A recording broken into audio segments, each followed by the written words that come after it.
Welcome to Elevate Utah. This is Utah's #1 growth podcast. I'm your host, Court Brady, and today we have Taylor Vodham. So freaking pumped to have you, dude. Thank you. I'm excited to be here. Quick introduction of Taylor. We need to throw snowboarder, golfer, adventurer, traveler, all of those in there. Your professional life, you went to the University of Utah. For the last decade, over a decade, you founded Rise Wealth Advisors, which you own, and you are in the top 1% of independent advisors with assets under management. You manage over $165 million of assets. Like, when you say that, does it feel like, I like remember, that's a big number, yeah, bro? I remember my cousin in the business, and when he was over 80 million, I was like, man, I don't know how I'll ever get there, right? But yeah, it's a cool number. 165 million. Yep. And there's firms that do that. Like, I know there's multiple people not managing that much. Yeah, this is individual. And when I take a reflection, when I see these like private equity firms that have 20 employees, jets and all this stuff, and I see that they're at like 200 million in assets, I'm like, man, that's pretty wild, right? We're kind of lean and mean and boutique, and we've talked about this in the past, not trying to scale, right? We're not trying to be something to everyone. We want to be everything to a few, right? Oh my gosh, already I'm getting distracted from where I want to go, but so many founders fall prey to whether you want to call it the ego stroking, or I want to feel like I'm enough, therefore I'm like, bigger's always better no matter what.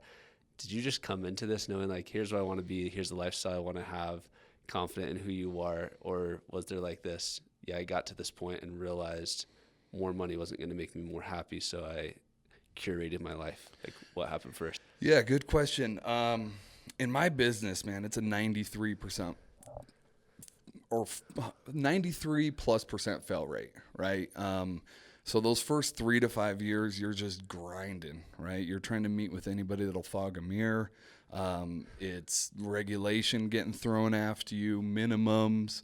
And so I didn't think that far. I remember I'd look at there's a book called The $1 Million Advisor. And I remember it was all about practice management, and it was all about how to run your practice. And I would just kind of put all that aside, and I'd read books like The Numbers Game, right, where you reverse engineer what you want to do in revenue and how does that equate to calls and prospects and prospecting. So no, I didn't think that far ahead. Over the last 5 years, I've done a lot of thinking of it. And the last couple of years in EO has given me some clarity too on whether I want to have a really big enterprise or a boutique, right? And I'm leaning towards the boutique right now. It could change, but yeah, the lifestyle's good, and we're helping a lot of people. Good for you, man. Well, we are going to get to where Rise is going and how you're going to make that decision, whether it's boutique or this massive enterprise. I want to start a little bit at the beginning. Cool.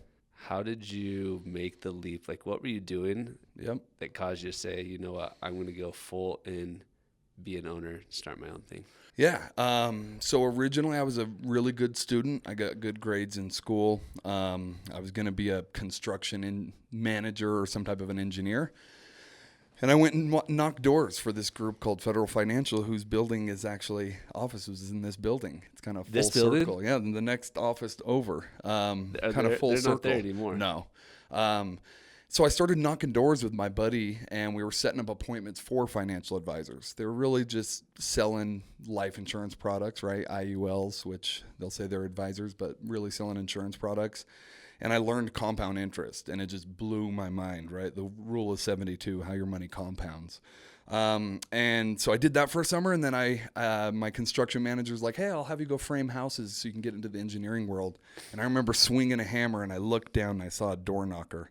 And I was driving up to Heber at 6 a.m, coming home at 5 p.m., making like $8 an hour. And I'm like, what am I doing? I was making $20 an appointment. I was setting up like 2 appointments an hour. So I switched my major, went to finance. Even though I had really good grades, I had to go back and take my 7th grade math class because it didn't count towards college credit when I went to the U. And yeah, went into finance. And then I went to that insurance world. Guardian, which is a big insurance company, came to me and said, hey, come work for a real big insurance company. But then I just got burnt out, Court. I got sick of just selling a product, just constantly saying, hey, do this life insurance or do this investment. So I took a little break and I went and started a solar office out in Vegas with my good buddy. That writing was on the wall. Everything was going under. That company that we were going through was going to go bankrupt, and I wanted to get back in this space. So I had really good sales stats at the solar place. I was double revenue the next person to me. So I sent those to Merrill Lynch, UBS, Morgan Stanley. Got offers everywhere, and I ended up going to a place called Waddell and Reed, mainly because there was a really good mentor there named Dave Elliott, and I owe everything to him. So that's how it worked, and I just wanted to be independent, though, Court. That was the main thing. I didn't want to drink Kool-Aid and sell a certain product. I wanted to be able to do financial planning and meet with people and not have a specific product to sell them, if that makes sense.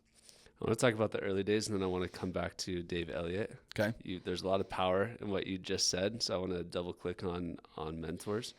But what were those first three? Like, I'm seeing you now. You're just like, you're going golfing. Like, I see where you travel. I see what your life on social media, and it's like, oh my gosh, Taylor has the most enviable life. Everyone would want to have his type of life.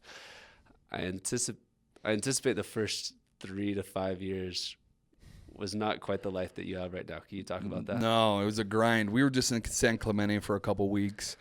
Yeah, I was able to take my kids, my 6-month-old and 4-year-old, to Italy for 6 weeks last year. So yeah, we've been able to travel quite a bit, catching up. But those first 3 years, my wife was talking to all these buddies, and they keep talking about memories. Do you guys remember this concert? Do you remember this? I'm like, I don't remember any of it. They're like, yeah, because Angie was the third wheel the whole time because you were working nonstop. I worked trade shows every weekend, seminars, lunch and learns.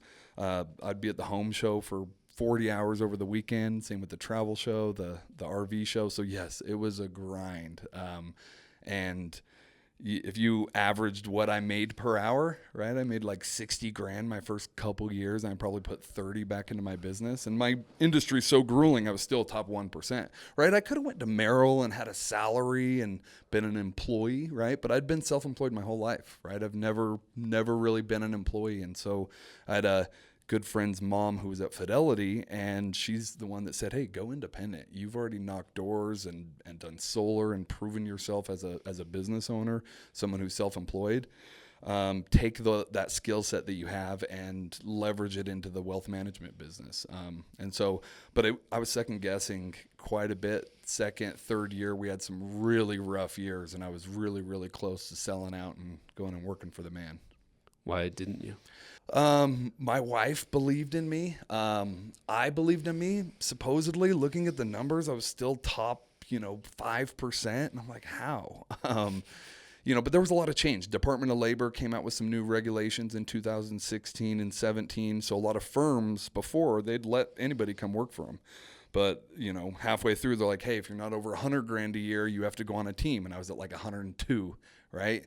Then 2 years later, they're like, if you're not at 250 grand in revenue, you have to come under a team. I was at like 260. So I just kept barely skating by, where I'd look around and all these other advisors that started when I did kind of got absorbed on teams. And I was just kind of a lone ranger out here. Like, I don't even have time to think about any of this, but develop new business. So I just put the blinders on.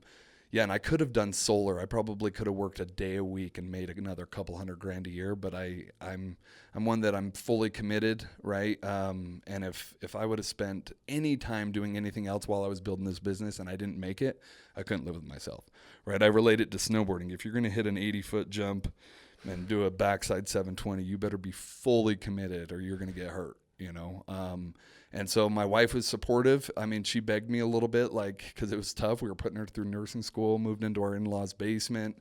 I mean, we have the whole grinding story, rags to riches. But Yeah, she believed in me. I believed in myself. And people would say it's the hardest 30 grand you'll ever make, the easiest 300. And you just got to get to that 5 years, Taylor. You got to get to that fourth or fifth year. So until I made it to that fifth year and I got where my residuals was covering my lifestyle, I wasn't going to make any changes. I didn't have the capacity or the mental capacity to do so. It's amazing you mentioned compounding interest on activity as well. You had other people that started you that didn't hit that $100,000 threshold or $250,000 threshold, got tossed into a team, couldn't build out their book of business like you did. And someone would say, well, I was lucky or whatever it was that came out, and Taylor just happened to be ahead of the curve. Yep. But whether there's luck or not, you got a return on luck that was correlated with all the hard work and effort that you put into it. Dude, you hit it, man. My MO's always been, even before this business, it was time is money. Time is money. But then I said, hey, if money compounds, if my dollar right now is worth 10 grand in retirement and time equals money, what does that time mean? If I'm making 30 grand a year and I'm in my 20s, my time is worth way more than when I'm making $1 million a year in my 40s, right? Because that time has time to compound, right? So I tell people that you got to be so conscientious of your time. And now I love it because I get to relate that to financial planning, right? There's opportunity costs, whether you pay off a mortgage or you pay this car off, right? There's a ripple effect on every decision we make in life. And it kind of comes full circle when we do financial planning with clients because we illustrate that in our planning software. Tell me about the difference between those that make it and before we started recording, you were talking about some friends that say, like, I potentially see Taylor's lifestyle, I want to get into this. And whether it's friends or just anyone who wants to get into entrepreneurship, Yep. In your opinion, what's the difference between those that cut it and those that don't? Persistence, right? When I was doing solar and I was double the revenue, I have the sales stats to show, is it double the revenue of the next 20 people below me. They'd say, Taylor, I could call him at midnight and he'd go run a lead, right? And it was just persistence, man. My dad was a rancher, grew up as a rancher in Wyoming, really hard worker. And it was, just the squeaky wheel gets the grease, right? I'd bring on some pretty big clients that I work with now. I'm like, why did you work with me back then? Like, I was new in the business. And they're like, man, you were just persistent. You were super persistent. So I would say persistency, right? And attitude is everything. That's why knocking doors. I have two boys. I have a 18-month-old and a 5-year-old. I'd love for them to knock doors someday. The psychology, the business psychology and attitude, what you learn about attitude while you're knocking doors, right? Get a door slammed in your face. If you have a bad attitude after that, you're not going to get anything. But you got to brush it off, put a smile on your face, try to go have fun at the next door. So I'd say attitude and persistency is everything. So I did door-to-door for 5 years, pest control instead of solar, and there's an infinite amount of doors that you can knock. So it's like, okay, if I mess up or if I'm a little aggressive, like I can go on to the next door. So it's such a good learning curve. It's totally in favor of that. You pivoted to a profession where you don't get a lot of second at-bats with relationships. Mm-hmm. And Utah is like small lake city, right? Everyone knows everybody. Yep. So can you talk about the difference between pushiness and persistence and how you walk that line? You got a smile on your face, so I'm excited for your split work. Yeah. But I was so busy, I needed help anyway. So, and he's such a good dude, really, really hard worker. But yeah, I've been able to leverage that on the business side, on the sales side. And now I'm all referral based, right? If they're not a good fit for me, I mean, in our business, you have to have a lot of trust. If a client doesn't trust us, it's not going to work. It's not going to be a good fit if they're second guessing what we're doing.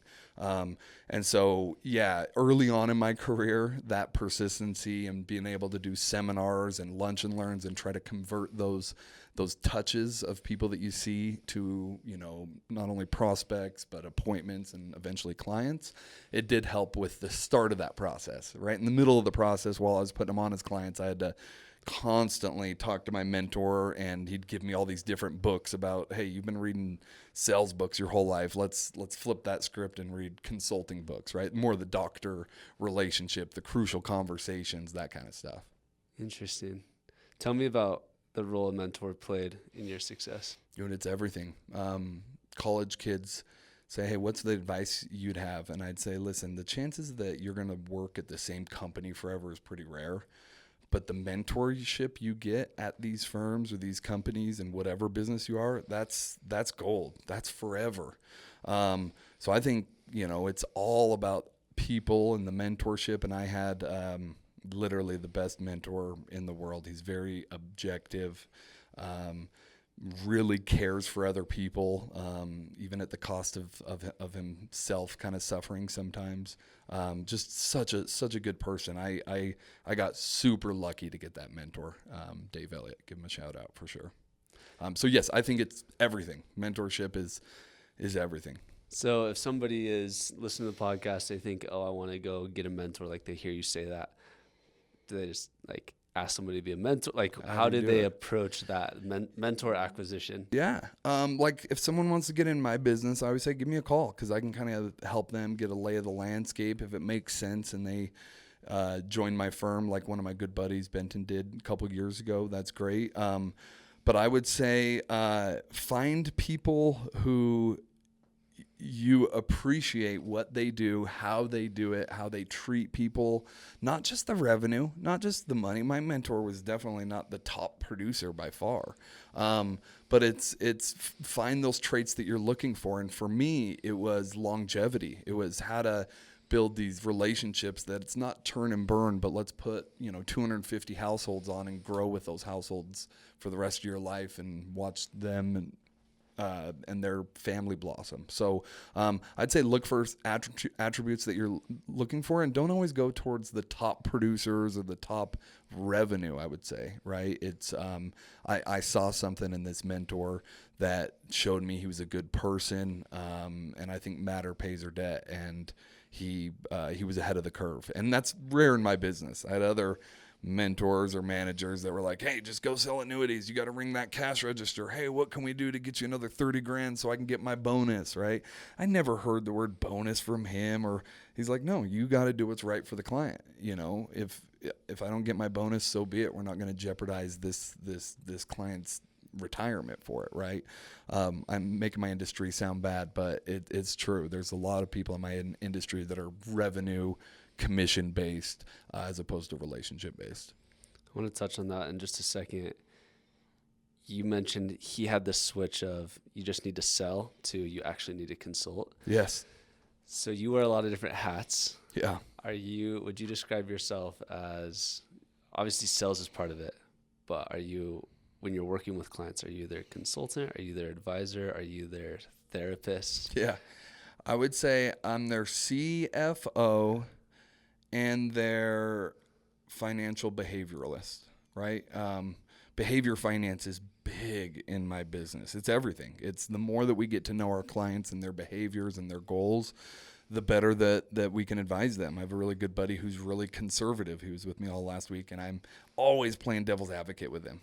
Why are you in treasuries, or what do you so part of me is to play devil's advocate with these clients and get to know them, to show both sides of the coin, right? But most clients look at myself as their CFO, and they're the CEO. They're making the decisions. But yes, we get pretty deep into what makes them tick, what money means to them, because besides your family and your health, money's one of the most important tools to a person. You mentioned that the industry is kind of bifurcated between the great consultants that have the interest of their client at top of mind, and those ones probably have the massive portfolios in the long run. They're the successful ones. But there's also this wheel and deal. How do I get next quarter's bonus? How is a consumer going to be able to clearly see the difference? Man, you want to see how how an advisor's incentivized, right? Do they have a particular product or a proprietary product of some sort? If so, is that a great product, and are they pushing that more than the others? Ask them how they're getting paid. Are they a fiduciary? That's the easiest one. Hey, is this a fiduciary product, which means you have to act in their best interest and you can't take upfront commissions.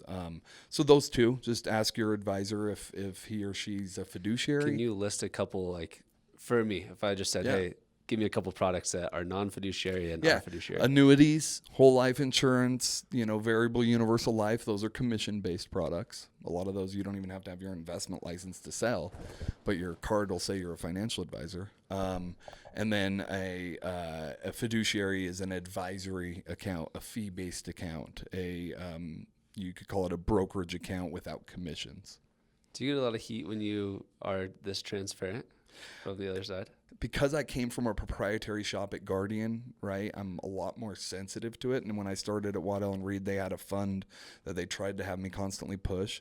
But I think, I don't want to get into it, but like the same thing with like politics, as opposed to being tribal on one side or one product or one thing or the other. I think if we were all more, independent and objective, and, I always say that there's nothing in my life besides my family that if you give me enough information, I couldn't change my mind. I get that from my dad. I try to be as open-minded as possible. So yes, there are some insurance agents or financial advisors that work for big insurance companies, and they're great products, and there's a lot of really great advisors, right? That's just not where I wanted to take my business, or me as a consumer, what I would want, right? So yes, there is benefits to going to a company that has a proprietary product or an insurance stuff, and there's great advisors. I don't want to talk down on that. I just get frustrated when they hide behind the mask of, hey, I'm this. Then you have to ask a question like, okay, who you own? Oh, we're owned by this insurance company. I'm like, okay. And I'm an advisor, and it took me 5 minutes to figure that out. So it's hard for the consumer to figure that out, right? So yes, I wish there was a lot more transparency in the business, and if I can be the one to start that transparency, I'm not talking hopefully bad on anybody. If I was an insurance agent, I'd wear it on my sleeve, because that's an important role and you're helping a lot of people. I question it when you call yourself a financial planner when the plan is designed around a specific product. Interesting. Yeah. No, I think that's great. It's I talked about this yesterday in the other podcasts I have, which is we as founders and salespeople become obsessed with our solutions. Yes. And we have this employee that we hire, and they don't have work to do, so we're like, what can I get them busy on? Or we have this software that we developed and we want to sell it, and we think it's so cool, or this hardware or whatever it is, and we get so bought into our solution is what needs to be in place because it's going to validate me or fill my pockets or whatever it is, instead of reversing it and taking the right approach, which is what's the problem to be solved? Yep. And then let's look at all the opportunities, all the solutions that exist out there, and fit the solution with the problem, not the other way around. It's harder.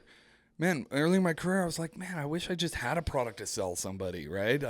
People would be like, well, this guy said whole life's good, this, and they have every rebuttal. When I was doing solar, man, I had every rebuttal in the book. If they said something, I'd pull something out and rebuttal it. Now my rebuttal is, hey, do you want to work with us or not, right? Like, if you like this, because I can still do IULs, I still do annuities, it's not a big portion of our business, maybe 5% insurance and annuities. They're good products. And I've probably told you this, I say this, if I'm going to go paint this wall with a screwdriver, I'm not saying a screwdriver is a bad tool. You just got to use it for the right reason, right? And so, yes, sometimes when you said that, I was like, man, that sounds like a lot of work. You got to find all the solution as opposed to just forcing your solution in there. So, yes, it is hard, and that's why I think a lot of people don't do it. And the difficulty is you have to know all the solutions that exist instead of having one solution being a master at advertising and soliciting that solution. Exactly. Just different skill set. Yep. What are some of I'm sure there's confidentiality that exists, so you can go as high level as you need to, but what are some of the major mistakes that people make, whether they're clients or not clients of yours, that you're just like, oh my gosh, here's some pitfalls in value destruction? Great question. There's a lot of good CPAs that'll say, hey, what do you owe? Let's reduce that down to nothing, right? Do cash balance plans, do some big, tax deferred vehicles. Then they say, hey, you can do a self-directed IRA and pull that out and put it into real estate or put it into your business. I've seen 95 come in my door, and maybe, or 100 out of 100, 95 didn't work out, right? So it's like self-directed IRAs, trying to use your retirement funds, which is designed for like a pension. Like it's in the same tax code as a pension, an IRA, 401k, Roth. And trying to leverage that. The advantage of real estate is leverage, is depreciation, right? Is being able to do 1031 and all the tax advantages and long-term capital gains. Why would you want to put a retirement account into that, and now you have to live on the retirement rules where, yeah, you get tax deferred growth, but it's taxed as ordinary income. You can't use leverage, you can't use debt. So I'd say a self-directed IRA, or people touching on the lower end of stuff, of people touching a 401k because they're like, I had 15 grand, I cashed it out in my 20s. I'm like, man, that would have been 30, 60, 120, 240. I mean, that 15 grand after taxes, you probably got 8 grand, and that's 300 grand in your retirement, right? So asset allocation doesn't show its teeth investing for 5, 10, 15, 20 years. It's the long-term game. And the biggest pitfall is people forget to think about the next 5, 10 years. I mean, today's the youngest you'll ever be, right? I'm an example of that. I want to live it up and live my lifestyle and give my kids the life they want. But you still got to look at the opportunity costs of all that, right? And it makes me appreciate me spending 50 grand to go to Italy for 6 weeks. Cause I'm like, man, that in retirement was like $1 million, right? But it makes me appreciate that even more. Like, yes, this trip to my family is worth $1 million in my retirement, and I'm happy to pay it. On the flip side of that, what are some of the best practices of those people that they get it? Yeah. Asset-based lending, understanding that leverage is a tool, right? Not getting emotion behind it. Understanding the difference between an income-producing asset, appreciating asset, or a depreciating asset, like a vehicle. Okay, sorry. We just said like 4 things. Yeah. Let's go deep. Give me like a asset-based paragraph lending, on each of man. So you can get credit lines on your investment accounts, right? Non-retirement investment accounts. You can't do it on 401ks. I mean, you could do a loan for 50 grand, but a good case study. Okay, the market was down in 2022.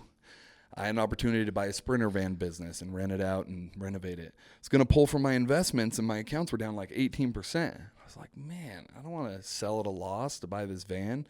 So I pulled a credit line through Goldman Sachs, started off at like 2%. By the time we got done, the rates were higher. It was at like 7, 8. People thought I was crazy. They're like, why are you paying 7 to 8% interest on this van right now? Like, why don't you pay it off? I'm like, just watch.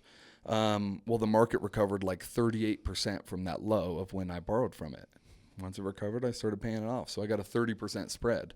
So asset-based lending allows you to have short-term liquidity, but be a long-term investor. Knowing the difference between an appreciating asset, an income-producing asset or appreciating asset, and a depreciating asset, right? I see people that pull out of their investments to buy a vehicle, right? That's depreciating when somebody's going to give you leverage, right? Again, financial planning is all about bubbling your net worth over time, not this year. So someone would look at me and say, hey, you're getting an 8% return, but my payment on my car is 8%. What are you doing, Taylor? I'm not making money here. I'm standing still. I'm saying, yeah, it's going to be 6s for the next year or 2, but go look out 5 years. Go look out 10 years, right? The reality is that 8% that you're getting after 10 years, you're still getting 8, but on the principal amount, you're getting like 16 or so because it's compounding, right? And your debt is depreciating. So I'm not saying get over your skis and borrow money from everybody, but know when to borrow money and know that it's a tool. And it's hard to do. That's why you want to have an independent financial planner that can be objective, because it's hard to take your emotions out of that cycle, because there's a lot of stories and a lot of people have gotten really hurt with debt.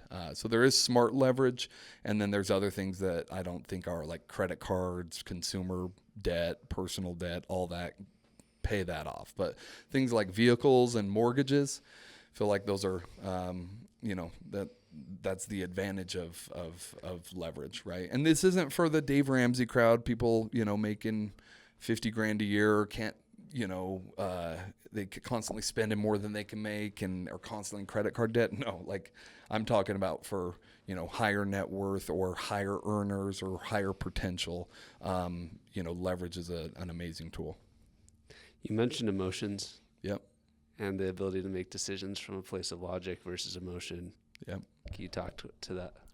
Yeah, we're all emotional creatures, right? So it's impossible. There's gonna be emotion, and the right answer is what makes you sleep at night. I'll run a financial plan for somebody, and it says, "Do not pay off that house. Your rate's 3.2%. It's gonna cost you 300 grand in income in retirement over your lifetime by paying this debt off early." But if I look at their eyes and like, it is so important, that they're going to lose sleep at night. Stress kills. The right answer is to pay off the house, right? So my clients aren't always going where the logic goes, because I can run a financial plan. I mean, I don't always, right? I can run a financial plan constantly and show the decisions you make today, how it impacts you. But the reality is you got to be able to sleep at night. And that's that emotional piece, right? And getting to what's important to people, right? They might have had their parents go bankrupt when they were young and had a crazy experience, and everything they're doing is to protect from that. But sometimes our biggest fears is what we run towards through these decisions that become emotional, right? So it's smart to to use logic as much as you can with money, but we know that emotion's going to be there, and like I said, stress kills. So we usually go with what the emotional decision the client needs, but my job is to let them know the pros and cons of each decision, so that way they can make an informed decision based off of their risk tolerance. This has been awesome, by the way, Taylor. Yep. What are the plans? So just have a couple more questions, unless there's any question that you feel like, oh, I wish you would have asked this, then you can let me know. Okay. But what are the plans for Rise? We talked a little bit at the beginning, whether you're going to be boutique or enterprise. Yep. You've crushed it up to this point. You've told me a little bit about your personal take home. You have, like, the world is your oyster. What do the next 5 to 10 years look like? Yeah. Grow efficiently. I don't want to be in a position where I'm managing a bunch of people. Maybe you gave me this phrase that I've been using the last month is business is easy, people are hard. I don't know if that was you, but somebody gave me that and I liked it. I've been using it. I don't want to get in a position that I'm just a CEO of my business, right? Working with you, the type of work that you do, though, you've kind of opened my eyes a little bit. You said I affected you on, living now and trying to go out and golf, and you can do business while having fun. Well, how you've affected me is me rethinking, like, hey, maybe I could scale this up and still be an advisor, which is what I love to do. But right now we just want to find the right fit, the right people.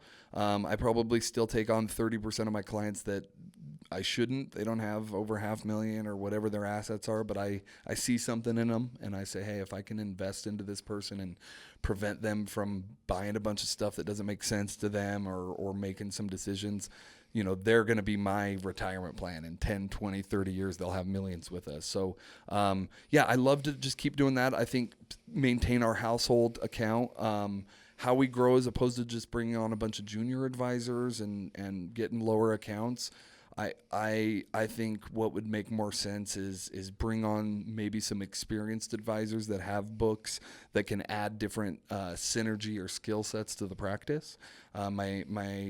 I was an engineer, right? AP calculus. I was going to be an engineer. I do have an analytic brain, but it's not where I like to spend my time. I like to do the goals and the planning, and I have a really good partner, junior advisor, who he has an Excel spreadsheet on everything, right? So we work really well together, and we each have our strengths. So I could see us growing that way, but I'll touch on this real quick. When I go to these conferences and I see these advisors that have these teams of 10 advisors, their revenues, 30 million, they're managing $1 billion in assets. They're pulling their teeth out. They look at their net and they're like, Taylor, you're making double what I'm making take home, right? All of them are counting down the days till they sell. So that would be that's what I keep going back to. If I'm going to have an exit or I want to sell this business, then I would maybe look at scaling it more. But I want to do this till I'm 70, 80 years old, right? I love what I do, and I could see myself doing it forever. So I like the boutique side, right? You heard that story about the fisherman Yes. in Mexico? Yeah. Fisherman in Mexico, someone approaches them and says, hey, you can work you can work and then eventually come and fish with your family, which is what he was doing every day. Yeah. Right. Sorry, I don't want to take the story No, away. I love it. Yeah. No, it's true. And it's looking back, I didn't think, I thought it was always, hey, the amount of hours you put in equates to your success. I always knew it was work harder or smarter, not harder. But right now, I just have the best clients, man. I mean, I have a team, I have a staff that takes care of the day-to-day operations. Someone's always there during business hours. I'm doing planning with my clients, which I usually send them a balance sheet ahead of time and say, hey, has anything changed since the last time we met? Is there big critical financial events you have coming up? Get that prepared, and then we get rocking and rolling. And so we're doing a lot of strategic planning. So it's something that's a high priority, but there's not a lot of urgency unless it's around tax time, right? So usually tax time, I'm working pretty hard end of the year or a lot of hours. Another thing is when I do work, I mean, I grind. I mean, when you approach my office, it's hard for people to stop and talk to me. I usually don't eat as much as I should, and it's because I enjoy spending time with my kids so much, right? I try to take them to school, pick them up every day that I can. My 5-year-old's crushing it, snowboarding, golfing, and that's my passion. That's everything to me. And so, yeah, I feel like I always equated time as money, right? I outsource everything. I consider myself a handyman, but I hire for everything. And it used to be because, hey, I could be spending that time on the business. But now it's saying, well, that's time I could be spending on the business, but more importantly with my family. And that family hourly rate is double what my business hourly rate is, right? Which... yeah, so time is everything to me. I'm very I'm very cautious on who and how I give my time. And I feel right now we're in a pretty good groove, but life happens, man. My industry, there's lots of regulation, there's lots of changes. Something could get completely flipped on its head, and I could be back to working like crazy, right? So, yeah, and another thing that changed it is COVID. Right. I don't think before COVID I could have went to Italy for 6.5 weeks with my kids. Right. People are used to a remote life. Yeah. People are. It's changed the game. In the 90s, I mean, when I first got in the business, we were faxing our orders in. Right. Like someone wanted to do a trade, you have to type up the fax and fax it in. And so technologies allowed me to be able to do this. And surprisingly, most of my clients, at least most of the revenue, the Pareto rule, 80% of my revenue comes from the 20% of my clients that are 55 to 80. That's just where the money is. That's where people have developed habits. They've been through corrections. They've acquired assets. They're not in accumulation mode. They're in preservation or distribution mode. I'm surprised how much they get it. They're all friends with me on Facebook. They see how much I travel, and they're like my biggest cheerleader, which is awesome. And until that gets in the way of them accomplishing their goals or my team accomplishing our goals, I'll continue doing this, or until my kids get in sports and it's too busy, right? Last two questions. First question is, who's your ideal customer and some of the triggers that they might be experiencing of when they experience that trigger, they should be calling you? Yeah. Ideal is taxes, right? They just have their CPA coordinating their taxes, which there's great CPAs, but they're looking at this year, right? We're looking at the next year, 2, 3, 4. So any clients that are sitting in a cash position in this high interest rate environment because they have a liquidity event. Again, I think you can have your cake and eat it too. I think you can have an investment portfolio but still have liquidity, whether we have short-term, low risk investments or asset-based lending. So those clients that are waiting for a purchase, they don't know what, they're waiting for the real estate to die, but they're just sitting in like cash or a liquid position. It's like, no, you got to get that money working as hard as you do, right? One quick story, I had a client come in, had $600,000, or a prospect yesterday had $600,000 in cash. Said, you missed out on about 12 to 15% last year, right? But let's say he missed out on $50,000. He's 32. That compounds to 100, 200, 400, 800 or so. That 1 year of sitting in cash cost his future self $1 million. You do that for 30 years, it's the difference between you having 10 million and $1 million, right? It's and so I think clients that haven't had a quarterback to help with the tax planning, the cash flow, the risk management, and tie that into their goals.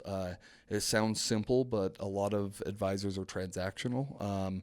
And then anybody that has retirement accounts that are still sitting with old employers or whatnot, still sitting at old 401ks, that's a great time to start working with an advisor, whether it's my team or somebody else. It's, hey, you have a retirement account at your old employer, roll that into an IRA and get a working relationship with an advisor, someone who has your vested interest. Very last question. Yep. If you could sit across from an earlier version of yourself, what version would you sit across from, and what would you tell him? Man, to be patient, right? Be patient. I remember my mentor talking to my wife and saying, "Don't worry, Taylor. If Taylor's not making $300,000 in 5 years, he messed up bad." Right. And in year three, I was at 60,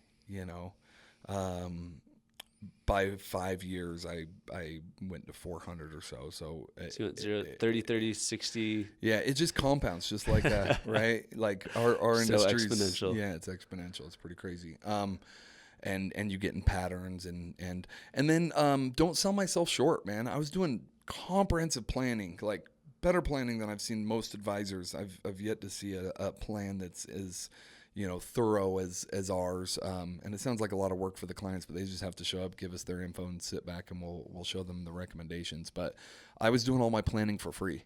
I would say, hey, let us do a plan for you, and you like it, you can move your assets to us, right? And not separating the asset management during the financial planning. So now there's a lot of work up front, so we do charge a fee to do the upfront plan, regardless of your assets. And it's not much, $1,500, $3,000. I mean, it can get up there if you have a very complex situation. But then once a client comes on, if they have enough assets with us, then we waive that going forward. So if we have $500,000 or $1 million with us, or $250,000, whatever it is, then we don't charge them. So early on, don't sell myself short. The value that I bring, that value, and know what it's worth. Love it. Dude, this has been awesome. Appreciate it. Yeah, thank you, Court. It's a wrap. Cool.